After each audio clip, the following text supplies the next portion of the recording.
Pour les photos, les vidéos, c'est très simple. Vous allez avoir la possibilité soit de la récupérer depuis Google ou de l'importer de votre ordinateur. On va tout voir ensemble. Donc sans plus attendre, rendez-vous directement sur mon ordinateur.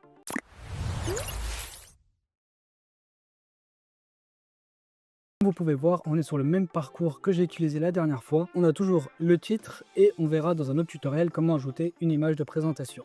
Donc comme vous pouvez voir, j'ai créé un mini résumé toujours disponible sur GeoGaming. Partez en quête du dragon Fléagorn, et etc. Comme vous pouvez voir, l'interface est assez simple et très ludique. On a un fichier image, un fichier vidéo et un fichier MP3. On verra les autres paramètres une prochaine fois. Dans un premier temps, vous allez pouvoir cliquer sur l'image. Donc ça marche sur les résumés, sur les introductions et sur les étapes. L'étape est la même. Comme vous pouvez voir, on nous propose directement soit d'importer une image depuis Google copiant l'URL.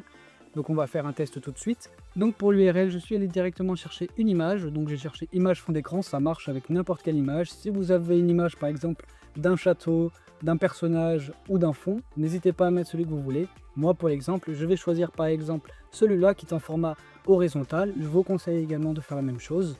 Ou alors chercher un format vertical, mais attention, sur les plus grands écrans, c'est possible que ce soit moins lu. Nous pouvons retourner directement à l'intérieur du site.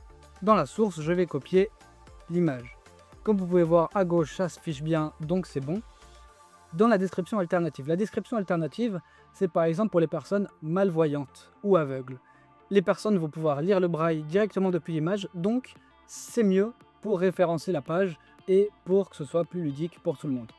Dans la description alternative, donc comme vous pouvez voir, j'ai choisi un fond paradisiaque. Je vais par exemple mettre fond paradisiaque plage. Pas plus. Vous pouvez faire enregistrer et directement la retrouver ici. La deuxième possibilité, ça va être d'importer l'image et non pas de récupérer l'image via un lien. Donc ce que je vais faire, c'est que j'ai enregistré l'image en amont et on va faire la manip ensemble. Hop, donc je prends mon image, je la glisse à l'intérieur. Donc comme vous pouvez voir, ça amène directement l'image à l'intérieur et vous allez pouvoir modifier ici, comme tout à l'heure, fond paradisiaque plage. Et comme vous pouvez voir, mon image, ça porte bien. Nous en avons fini avec ce tutoriel, merci de l'avoir suivi et je vous retrouve très bientôt.